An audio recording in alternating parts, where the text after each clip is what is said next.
Why outbound sales is dead and inbound-led outbound is in.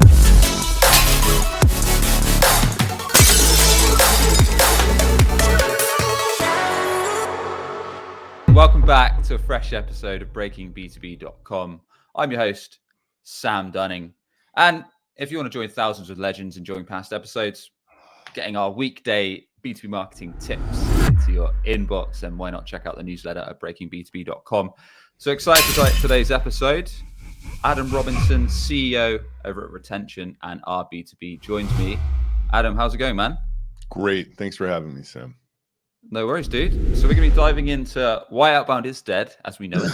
What the bloody hell is inbound and outbound? We're going to be talking about some of the ways Adam has scaled his new venture, B2B, as well as Retention.com from 0 to 20 million ARR in 3.5 years. And we're going to be sharing some tactical tips, really, that everyone tuning in live or past in YouTube and audio can pick up and get actionable. So first and foremost, we never beat around the bush on this show, Adam. Why is outbound left in the dust as we know it? So my two-word answer to that is response rates. And my painful story is about 18 months ago, I kind of was in this remarkable situation with Retention.com. It was, did you just disappear? I'm still here. I've just put you on solo mode. And no one's ever done that to me before, in all these podcasts. I'm like, what is that? So 18 months ago, I had the Retention.com was 12 million ARR and 6 people in all inbound. And there was a moment when we were like, oh, we've identified our best customers. We're only going to sell to this super tight ICP. And then we did some experimentation with a couple outbound BDRs, like 2 of them. And it looked like it was working. And they're like, okay, pedal to the metal. We know exactly who we're going after. Let's grow that team to 10. And I think everyone knows what happens next. We booked the same amount of demos with 10 BDRs as we did with 2. Why?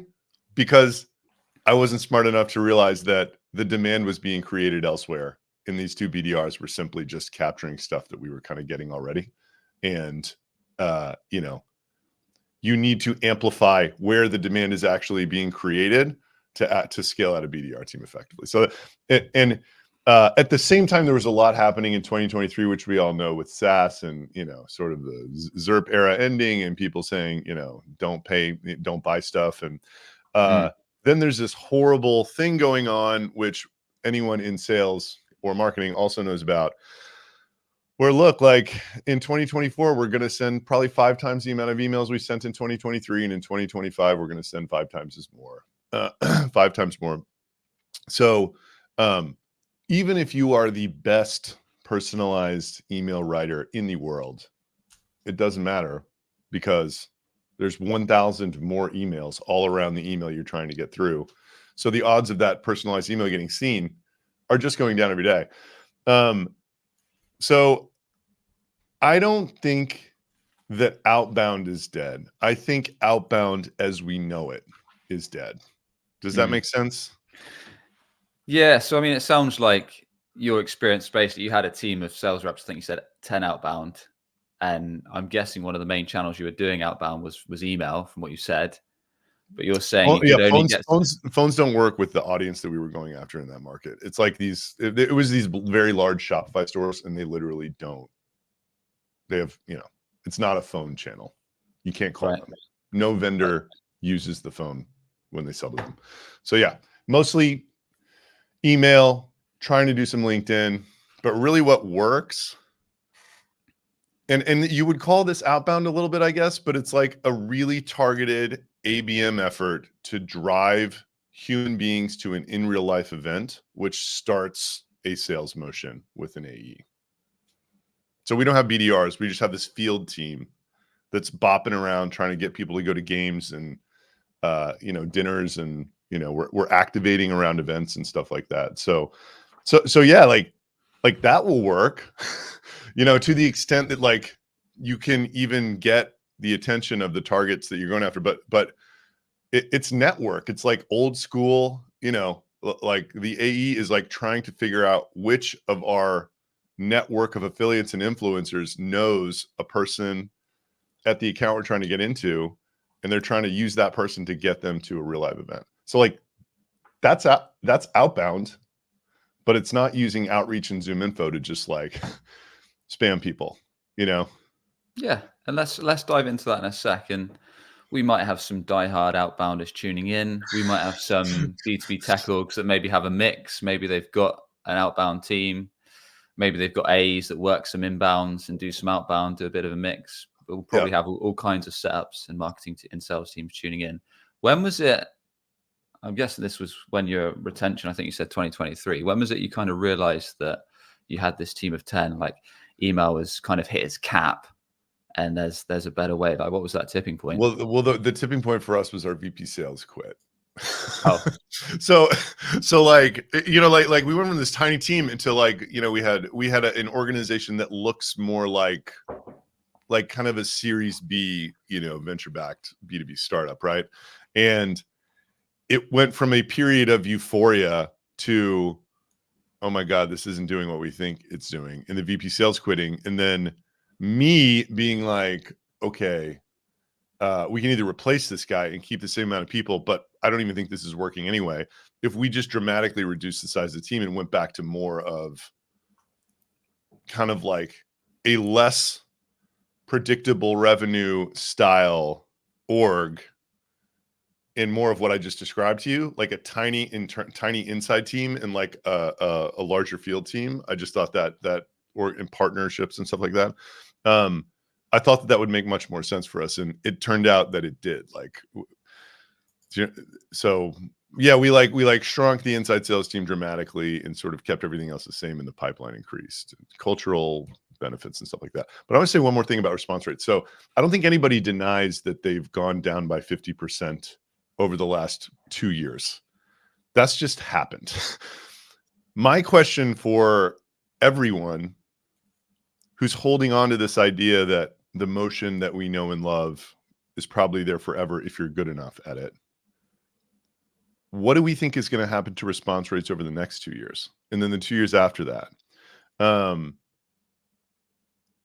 Because if they keep getting cut in half, you're soon left to a point where the deal size that you must sell to make the traditional channels work is so large that no reps are actually selling that size of a deal.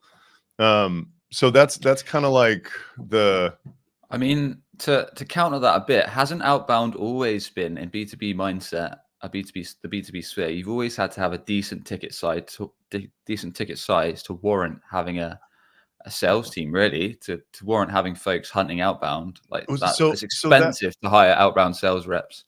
Yeah, so like that's pushback that I get because our deal size is like 25K, and people were like, that should have never, you know, it did work, but that should have never worked. Like HubSpot made you think that was possible or something like that. That's like this pushback I get from these outbound agencies. Yeah. To which I say, here's how I just view this as a mega trend, because I look at everything that's going on and I just don't see how more lazy outbound doesn't get sent, because I observe the response to lower response rates being higher activity from management. You know, like, what else would you do, right? Like, let's just try to push a little harder and see if we can get it back that way. So and I'm willing to accept, by the way, that I should have never hired people for a 25K deal. Fine, I'm wrong about that. But let's say it's 50. What happens when response rates get chopped in half again? I'm not hearing anyone argue with me that response rates are not going to continue going down. So if that's the case, if they get chopped in half again in 2 years, then we're at 100K. And if we get chopped in half again in 2 more years, then we're at 200K. And then almost everybody sells below a 200K deal, right? So this reminds me of a time, and this is totally unrelated to the conversation, but I think it's a very good metaphor. So my smartest friend I used to work at an investment bank called Lehman Brothers. I was friends with a bunch of guys who started at Goldman Sachs at the same time. My smartest friend who worked at Goldman Sachs for 10 years, in 2017 and 18, he thought that shopping mall real estate investment trusts in the US had sold off too much, and that there was still strong underlying fundamentals in rent revenue from the stores. And he bought a ton of them.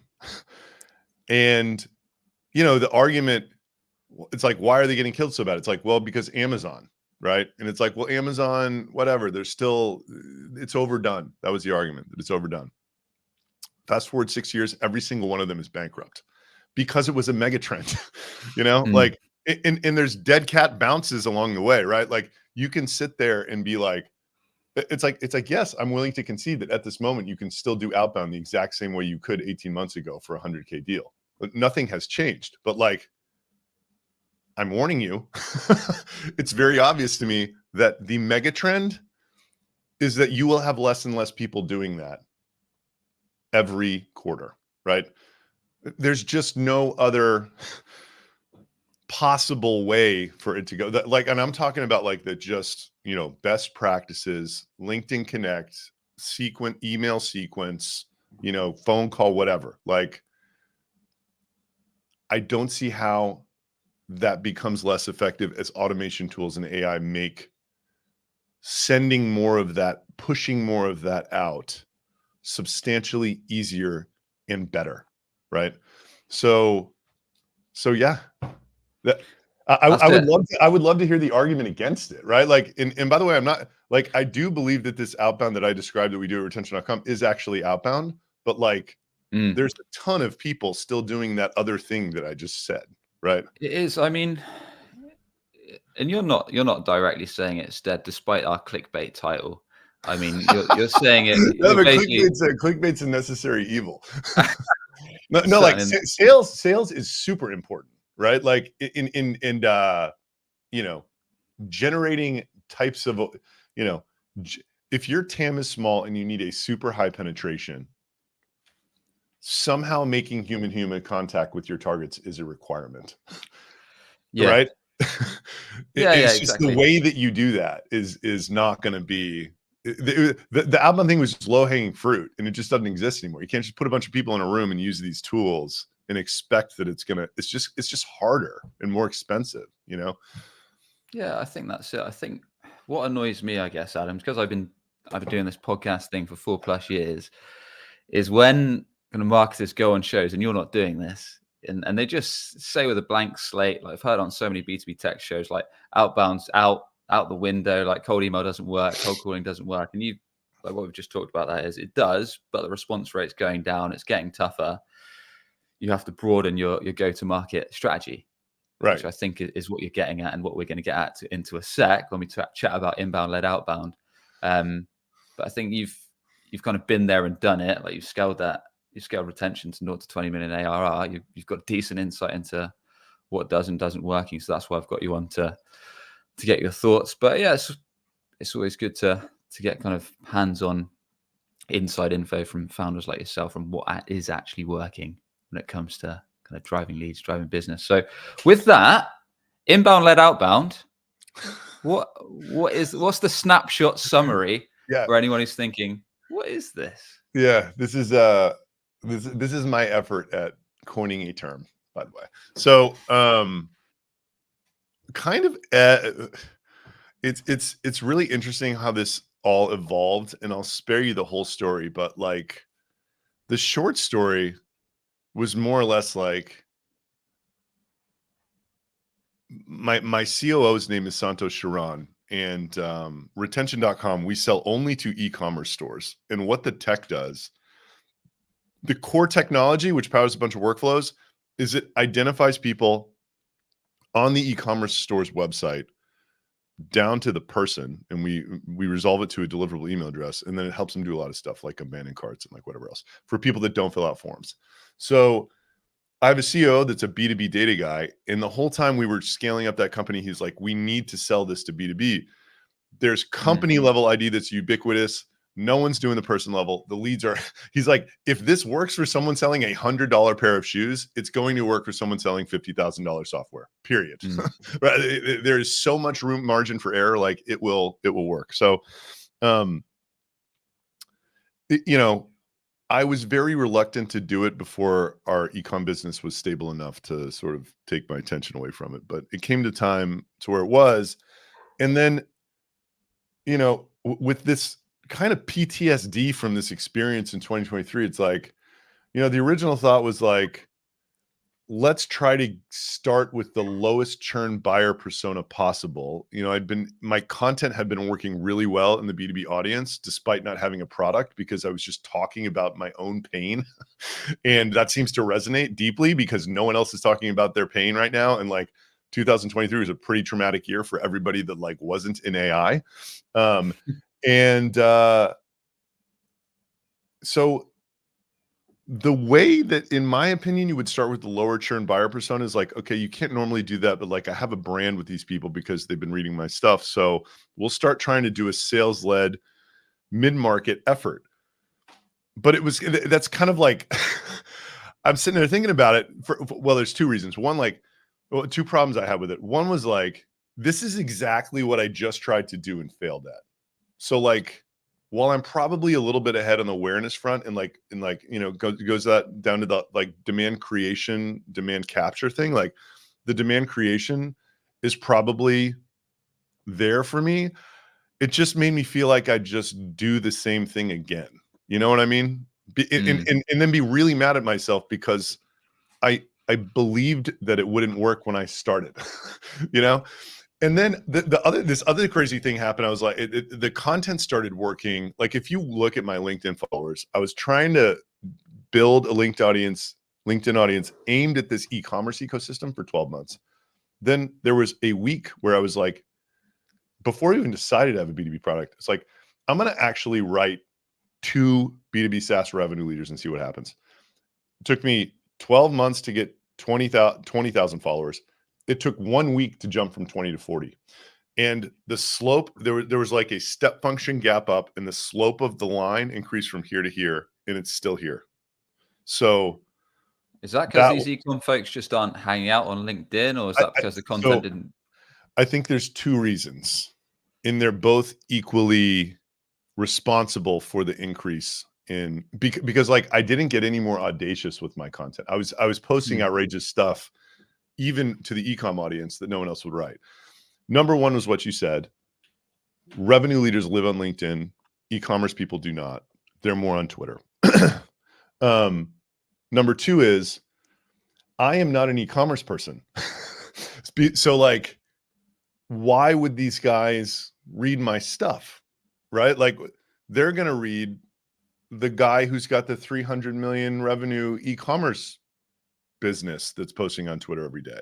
Like they're going to read people who are like e-commerce agencies and making landing pages for these e-commerce companies. So, and I was really deeply conflicted about this problem the entire time I was making trying to make content for these guys. And where I landed was like, look, we all have businesses. Sorry. We all have businesses. And I'm just going to like talk about my own business and the problems in it related to like hiring and like firing and like, you know, growth and failing and like all that stuff. And it worked okay, but like, it's not the same as describing this, this horrible thing that I experienced trying to scale out a BDR team because so many people, the same thing happened to them in 2023, right? Like everybody was so punch drunk on free money that kind of stuff worked in 2021 and 2022. And like, I think investors were pushing the same playbook down startups' throats in 2023 and it stopped working, but nobody else was writing about it.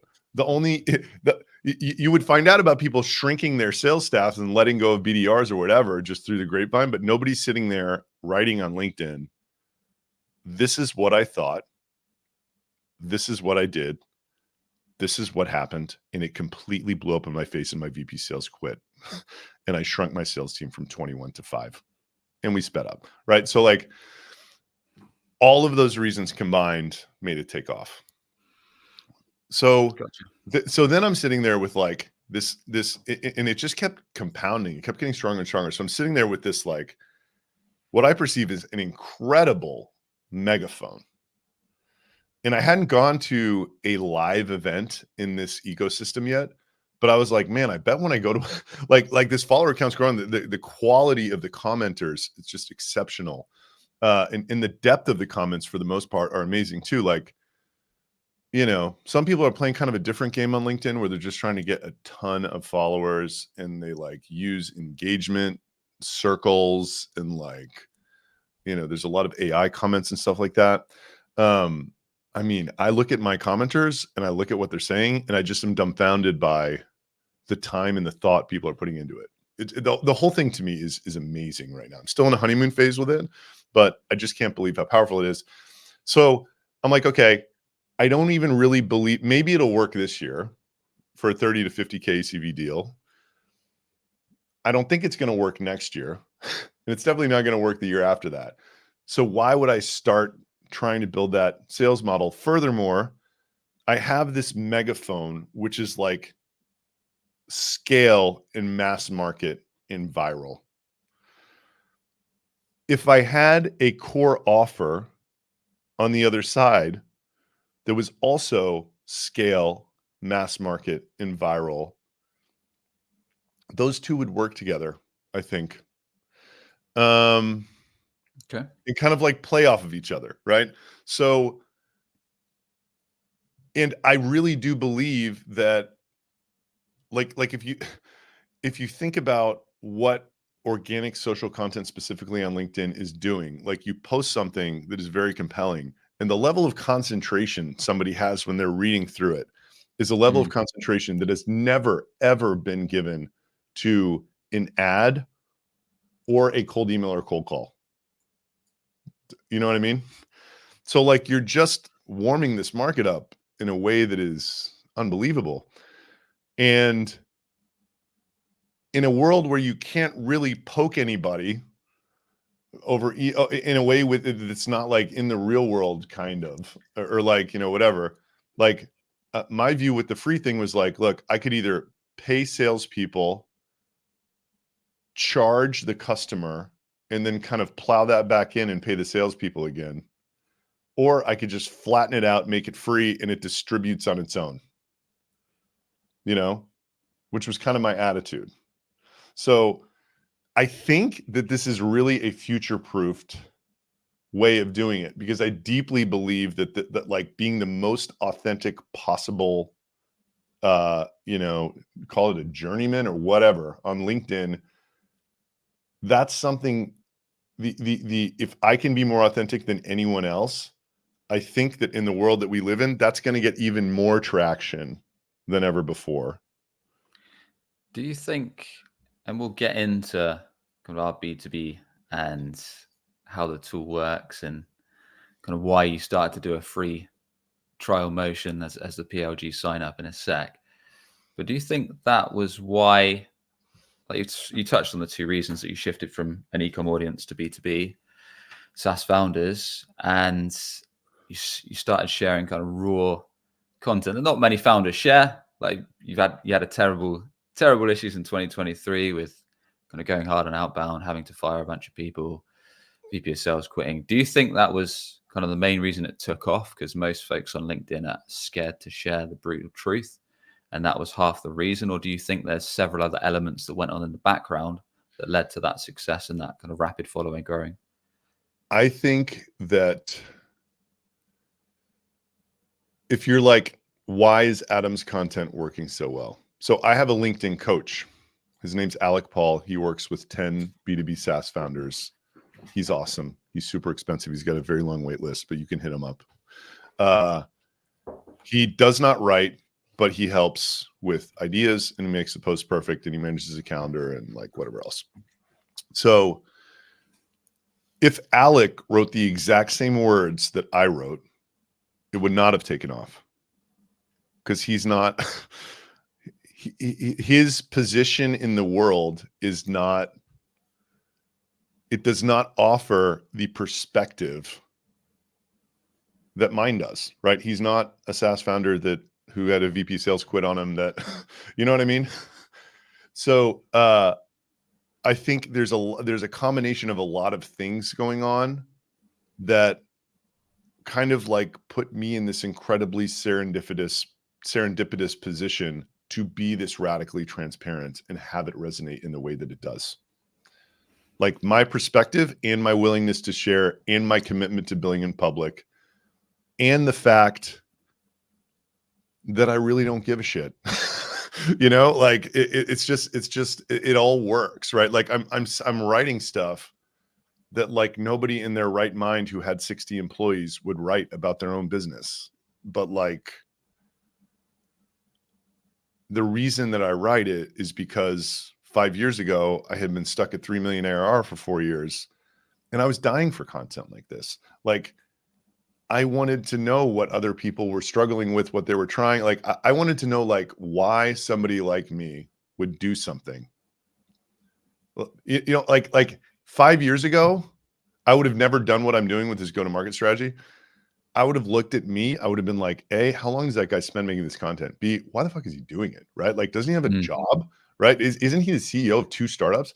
And like, C, like this free thing's never going to work. Like that was literally what I would have thought 5 years ago, you know? And like, I'm trying to just explain all this to people. Like it may be right or wrong, but I'm trying to lay it all out there so that people can learn how I approach things like that. And I think it's just like no one else is doing that, right? Like no one, it is just not something to say that like this is what I'm going to attempt. I have no idea if it's going to be right or wrong. Here's excruciating detail about it, and I'm going to let you know what happens. You know, like yeah. So we'll get into that. I've got a few comments on that and questions in a sec. Back to inbound led outbound. Is this you've shared your story and how you've found some decent success through the content that you've been publishing on LinkedIn and growing that follower account? Is that what you're describing, inbound led outbound, or do we need to fast forward to our B2B and how that came about and how that works, so folks tuning in can understand like exactly how they can start their own inbound led outbound motion? Yeah, so like I think part of the response to lower response rates is you've got to kind of only hit people like somebody with a super high level of intent. If they're being sent communication from someone they know, the combination of those two things, it will probably still get looked at in a world of very low response rates in aggregate. Does that make sense? So you're saying that someone that isn't familiar with yourself, your content, your brand, the response rate is going to be a lot lower. Is that what you're saying? Well, so let's say in a world where there's just an increasing amount of noise going out from person XYZ at brand XYZ, right? My theory is that if someone has a very high level of intent and they get sent communication from someone that they recognize, that will probably still have a very high response rate in any world. Gotcha. So that's the underlying theory, right? So, and I also think we're entering a world where software is getting increasingly commoditized. So there's a couple things working here. So inbound led outbound at its core, in my opinion, is just like you're doing a bunch of things in the world to generate awareness of, and I think it's a person now. Like I think, and it's perfect if you're selling to revenue leaders of SaaS companies to do it on LinkedIn. But like, for instance, you know, Kim Kardashian is doing it on Instagram or whatever, on all social. So I think it's like you're doing things to generate awareness and engage with an audience and build like this crazy type of affinity in like a parasocial relationship that's never been possible until very recently. And in doing so, some percent of those people are just like going back to your site with, you know, a fairly high level of intent, and they know you and they hit your site. And then those are the people that you're outbounding. So like, it's kind of like in this tool, our B2B just makes it possible to basically figure out who those people are that are hitting your site, right? So the idea is, you know, in the way I'm doing this, the way I'm like kind of manifesting all of this stuff for myself is I'm trying to be the absolute best that there is in this content game on LinkedIn. And that is a tremendous amount of effort and time and money and all that. And then I'm also trying to get on every possible podcast that you know, gets in front of this audience, because everybody's got their super fans. Like if there's 10 people who listen to this and they listen to the whole thing, time well spent, right?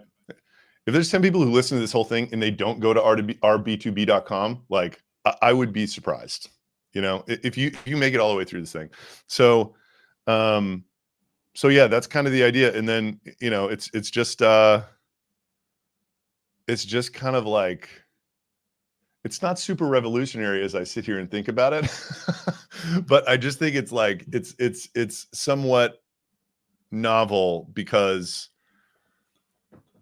you know, most of it, like most of the signups that we get for a free tool are coming off of this email retargeting effort that are emails that are sent from me of people that went through this funnel, right? Like they heard about me somewhere, either, you know, keynote, webinar, you know, podcast, founder brand, whatever else. Yeah. They hit the site. Yeah. We kind of poke them a few times to get them back, connect them on LinkedIn or whatever. And they end up trickling down the funnel and like signing up. Let's dissect that a little bit. So we're talking about building an audience, building affinity, like trust, that you know what you're talking about in your space, whatever your niche, your sector, your industry is. And then in LinkedIn space, like, I mean, LinkedIn now has that, even that little visit your website under your headline. It's brilliant. It's just amazing. Which is worth paying $20, $30, whatever it is alone. Yeah. Or they head to your profile, or they see your company name and then Google it, whatever. But that said, is this, Adam, geared up? Is this strategy solely for founders like yourself? Because we might have some, I don't know, marketing leaders, maybe and some revenue leaders that are tuning in. So I guess it's a bit of a weird one. But should the founder of the company only be doing this, or should the rest of, say, I don't know, marketing leadership, sales leadership, whatever, be doing this as well to kind of build affinity? Like, how do you answer that? Because I'm sure you've had folks coming to you before saying, like, how can I replicate what you do? Or I can only do this if I'm a founder. I can only build affinity and build an audience and share stories like this if I'm a founder. And then obviously track who's visited your website and perhaps have your sales team reach out to them. So yeah. Curious of thoughts. So I just think, you know, it's hard to appreciate how powerful this is until you're in the middle of it. And by this, I mean this like founder brand, this content creation, whatever. And then once you're in the middle of it and it's working for you, but a lot of stuff has to happen for that to happen first. So it really took 12 months for it to hit for me. And I was like very uneasy and unsure about what I was doing for 12 months. And I knew it was wrong. And I was reaching out to everybody who knew what they were doing. Like I reached out to 𝗥𝗲𝗍𝗬𝗂𝗍 guy. I'm like, man, can I just like can you just look at this and like tell me what's wrong with it? Cause like, I know something's wrong with it, but I don't know what it is, you know? But like for those who it's working for, if you were like, this is the future, they would just nod because they know that it is. So, if your founder is unwilling to create but like part of it is like, it's so perfect for me because like we said earlier, I am my ICP and my ICP is on LinkedIn. Therefore, me being the best on LinkedIn has this magical content market fit, if you want to call it that. That's what Devin Reed calls it. And or like, you know, it's author platform audience fit. It's just magic.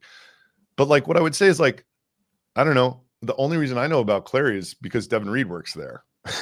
Right. So like he's not the CEO. He's not even close. He's like not even a VP. So, and like, I'm not even sure that they hired him for that. I'm not even sure that they appreciate how much, I mean, it was part of it. Right. But I don't know if they realize how valuable he is to them, you know? And it just begs the question. It's like, okay, so what's the future? You're like managing 5 Kardashians and like that's your whole awareness machine? Maybe, I think so. You know, like I'm trying to do that right now. Like I got Santosh posting. I'm trying to have this guy Rob, like we're like really trying to make like hands off, you know, it's a PLG product. It's super simple, but we're trying to make like machine customer support, customer success, right? Like make him like a little AI influencer or something. So you definitely don't have to be the founder. I think it's so much like LinkedIn is so much about credibility and perspective that I think like what I say will always carry more weight than what like Pete, our head of growth, says. Just he hadn't bootstrapped, he hadn't sold a Saas and bootstrapped another one to 20. And like, you know, my LinkedIn coach, he's like, like a lot of the headlines are like, a lot of the hooks, there's like, I bootstrapped my startup from 1 to 10 million in 26 months with 4 people and did this and that. It's like you got to treat every post as though it's a new set of eyes seeing it. And like the credibility is so important in LinkedIn that like just having, but you can build it in other ways. Another great hook is like, I spoke to 40, you know, BDR leaders over the past 2 weeks and that people love that. Right. Like, so anyway, I think that was a little bit of a ramble, but like absolutely not. Does it have to be the founder? If it is the founder, they have to really get you have to get good at it. It's like anything else, right? Like for the founder to be doing enough where this is like, where they're as enthusiastic as I am about it, like they have to dedicate their life to being a media person. You know, like that is totally how I think about myself right now. It's strange. It's like I am in the performance business. You know, Yeah. it's so weird. It is weird. I mean, LinkedIn is weird. Someone summed it up as a guy called Justin Rowe runs an agency called 𝗥𝗲𝗀𝗏, and I think he did a post the other day saying LinkedIn's a game. We're all just playing at it, and I think he summed that up perfectly. Yes. So, can this motion, inbound led outbound, is it only going to work for kind of PLG based companies that perhaps got a freemium free sign up model, or will it work for perhaps more high ticket B2B SaaS? And is it actually like, because there's so much I want to discuss on this, like, can it fuel your sales team? Or is it something where you should be considering, we're going to have to do a bunch of other go-to-market strategies whilst this thing ramps up for the next 12 months? Let's say we're building our founder's brand. We're going to have to run paid ads. We're going to have to do a bit of outbound. We have to do some SEO, whatever. And then 12 months, once this starts hitting and ramping, then we know that the traffic will come. Then we'll be able to go outbound to these visitors that visit our website and do this strategy in full. Like, because I'm sure a lot of folks tuning in are thinking, this is all well and good, but what if we can't hit it at that rate that Adam has? Yeah. So, and I would go into it assuming that you will not, right? Like when I started, I did not assume, like 18 months ago when I made my first LinkedIn post, like to think that it would have taken me. Blessings. Thank you. Sorry, I sneezed through it. Okay. To think that it would have taken me when I started, when I made my first post 18 months ago, I could never have imagined that it would have ended up, or it's not even ended, right? It's like just beginning, but like the fact that I would be like a well-known B2B influencer and like, you know, somebody could not say the word 6 cents without also saying Adam Robinson. Like, it's just crazy. You know, it's just a bizarre turn of events, but like, it doesn't need to work that well. There are other amazing benefits besides directly booking demos that come from this while you're trying to become an ace. And the short summary is like, when people start posting on LinkedIn, I find for the most part, CEOs will say, I don't know what this is doing for me, but it's doing something and I like it. And I think what that statement means is inbound of stuff that is not necessarily inbound demos is happening to you. Very weird doors are getting opened that you kind of had never had opening for you before. And it's just because you're becoming alive on a platform that people live on. And it's like, it's as if you started going to a dinner party every night in the city that you lived in. All of a sudden people are thinking about you more, you know? And you can achieve that with a ghostwriter, by the way, which I would recommend, because a lot of CEOs are like, I don't know what I'm doing. I suck at writing. I don't want to get on this treadmill, whatever. So for an hour a week, you can get started and like feel what that's like, which I think is a good gateway drug, you know? Mhm. And then if you really get the bug like I did, then you like try to go whole hog in the thing. But so yeah. Where was I? Where were we even going with I was pushing back. I was saying, look, should you look at this as a strategy whereby you go into it the mindset of thinking this might take 12 months or longer to really kick in, and then produce some kind of traffic that's attributable if it's LinkedIn as a platform we're choosing? Should we be doing other channels in the meantime, SEO, paid ads, whatever, so we're And the other not just question you relying on asked, this channel to hit? yeah, and the other question you ask is this just for PLG, or is it for like, And you know, yeah, enterprise software? which we'll get into. Yeah. So my question, really, it's like you know, certain things happen in business where you're like, we need to change everything today. That is not by any means what I am saying. What I believe is that 5 years from now, many more people will have set up their companies and go-to-market motions like the one I am setting up now. That's what I believe. And it's just so effective that it's worth experimenting with someone, especially because you can get started with a ghostwriter. So to your question about PLG versus, you know, traditional outbound enterprise deals, I like answering that question with the question, well, why is software priced how it is anyway? I think a lot of the reason why software is priced the way that it is because it's supporting the sales organization behind it. Does that make sense? Like, So are you saying that software in general in B2B is too expensive? I think it's more expensive than it needs to be. You know what I mean? It is. I just believe that. I think that a lot of software gets priced to support the sales and marketing machine under it. And then your ICP gets determined by that. You know, some of the most valuable software in the world is free, right? Like it just is. And it's kind of like, that's a wild way to think, but you know,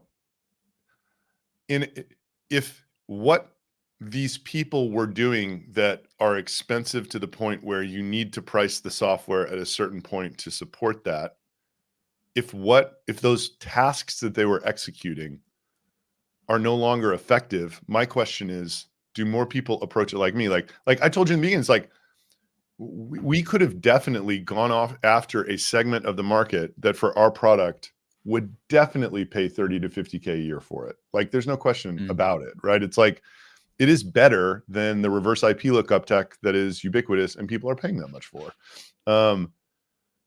It would have been slower, it would have been harder, it would have been whatever, but like it just was a viable path. You know, certain people argue that we should do that.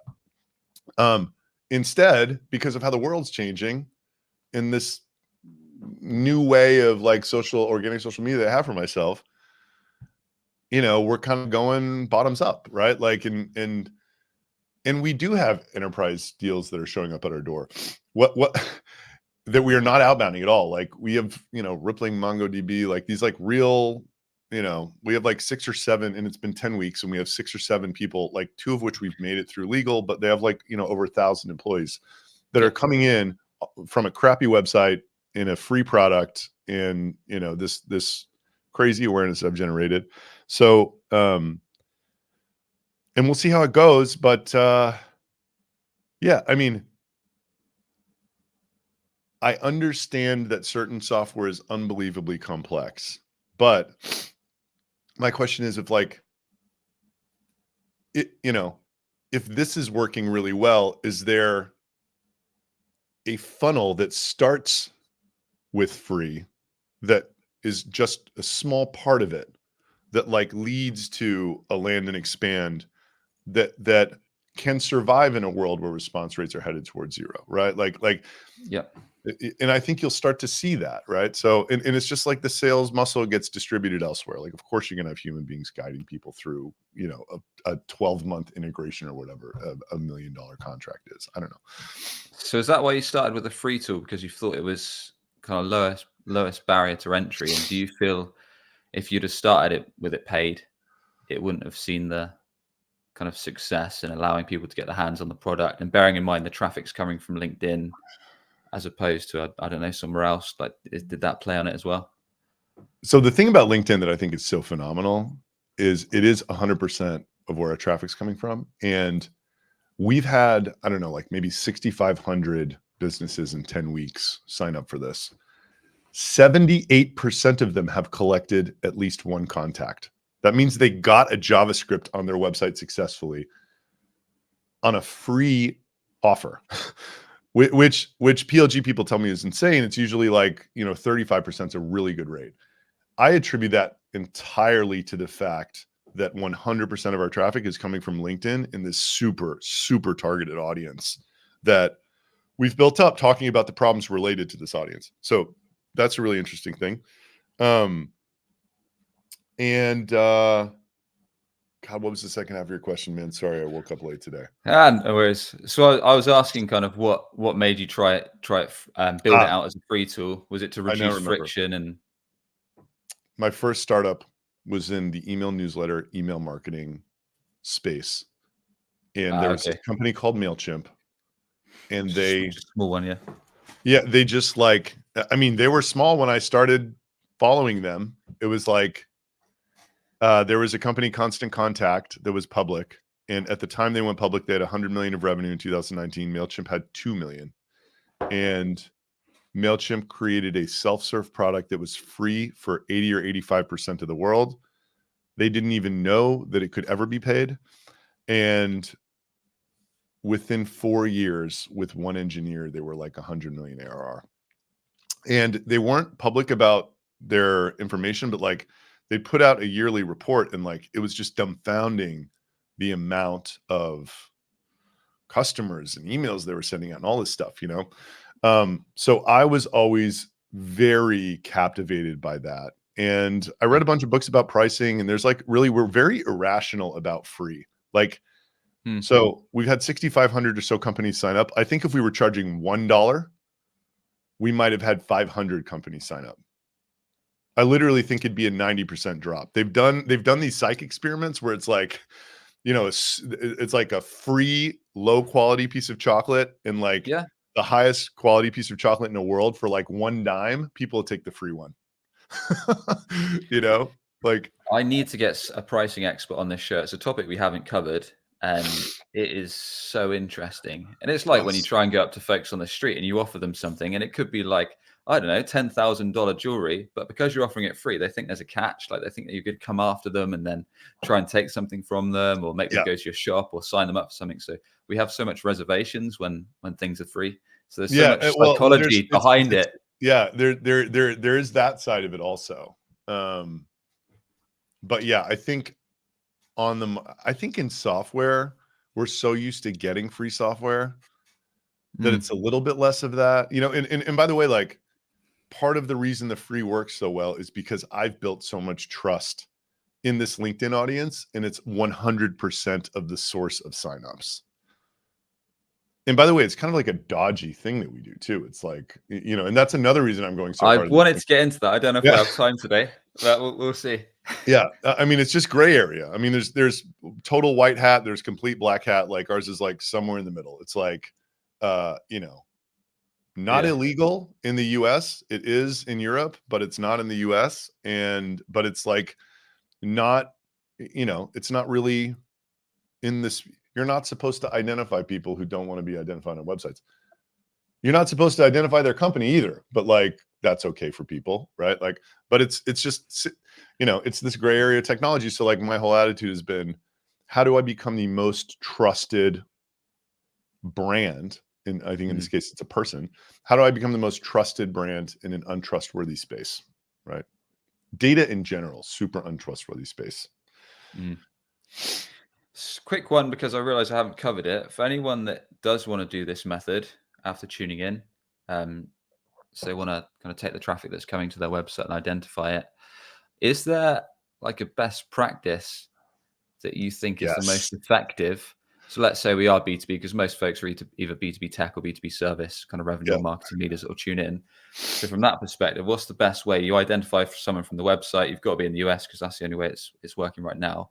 What's the best like follow-up play?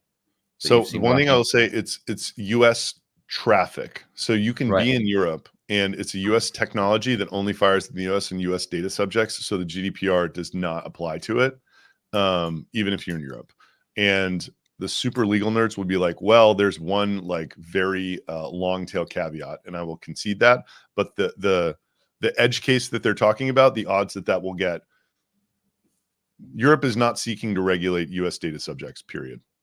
Does that make sense? So the odds that it will end up, you will violate GDPR and have a consequence for it are zero. So here's the main thing that people bring up when they talk about, so it's like, how do I not freak people out? Right? That is the essence of the problem that we're trying to solve here. Now, you will definitely freak some people out if you email them and you say, I just saw that you were on my site. Some people will not like that, right? But the good news is you don't need to write that. In the internet today, think about how many people prospect you for stuff. Think about how many people prospect anyone that you're prospecting, right? They're getting prospecting communication non-stop. If you just treat them like they are an ICP, kind of cold, somewhat warm lead, connect with them on LinkedIn, put them in an email sequence that does not reference the fact that they were on your website. Oftentimes it ends up in what we call engineering serendipity, where it's kind of the feeling like I had this conversation with my wife and now I'm getting served an ad on Instagram about it. You know, and like people don't like that, but it's not like they're, you know, like burning people at the stake for it. It's just sort of accepted that it's like a way of doing things now. So that is the recommendation. It's like with all but actually one person, I've heard reports back that a connect on LinkedIn gets like a near 100% acceptance rate for ICP website visitors, which is amazing, because that's, at the very least, it's just a brand impression, right? Like if you do nothing else and you don't know how to close an outbound demo, just getting brand impressions with a bunch of people in your ICP and being connected to them on LinkedIn. If you post on LinkedIn, they get served your content, like that will help you dramatically. And then, you know, very basic sort of cold email stuff is like you're just so far ahead because they actually took the initiative to come to your website. Like that outbound motion that you were doing, if it was working for cold leads, it is definitely going to work for IC people who are the level of intent that they hit your website, right? Like that's just, and it does, like we see it, right? Like if you don't know how to book demos, then this is not going to work for you because you have a different problem. Like you have the problem of, I don't know what to communicate to my market to actually get them to enter, to progress in my sales funnel. You need to solve that problem before, but by the way, like this can still be a super valuable toy. It's free. Like it's fun to look at who's on your site. Like there's value in that. It's just, I'm not going to help you book demos if you don't know how to book demos already, right? Like that's a different problem. That's fair. Yep. That's fair. Have you got a minute, Adam, or have you got to go on the hour? I have another podcast, believe it or not. Let's just do one quick second, because you had a legal case, was with 6 Sense. Yeah, I mean, it wasn't quite a case. They just sent me a cease and desist because. And for anyone that doesn't know them, they basically do company level identification, right? Whereas you do visitor level, personal level identification. So I think that's the main difference, like broadly speaking. Yeah, and they're like, they do a lot of other things besides just that. But I believe that most of the value of what they do is just that, and all this other stuff that they do, it's smoke and mirrors to just oversell people and butcher them. I mean, to be honest, like that's, and LinkedIn agrees with me, by the way. Like LinkedIn, I've seen plenty of people going against it. Yeah, the feeling of, I mean, people didn't like the brutal takedown post that I put afterwards, but like when I posted the cease and desist, it was universally sort of against 6 Cents. It's like, yeah, they're just, and by the way, I'm not saying they're fraudulent or anything. They're just like, what they say that they do doesn't really work, and you can't really see that it's not working for like 18 months. So like they just they have this incredible social proof, they get people on this product, and then 18 months in, their executive teams are like, so what's this 6 Cents thing? They're like, and the marketers are like, it's great, and the salespeople are like, they're serving us leads that are no better than the leads we were getting from Zoom Info, you know. So there we go. We go. The bombshell has dropped. We're gonna have to wrap things up, Adam, but we'll probably get you on in 6 months' time and maybe go more into the founder story and how things are growing. We've plugged our B2B retention. Anything else? Your LinkedIn profile that we'll link below. Anything else the audience should check out? That is where I would go to figure out what I'm up to. Those 3 spots. Awesome, man. Thanks very much. If you enjoyed the episode, do check out breakingb2b.com. Hit the newsletter. You can check out all the past podcast episodes and you get our daily newsletter with unusual B2B marketing tips. And with that, thank you for tuning in.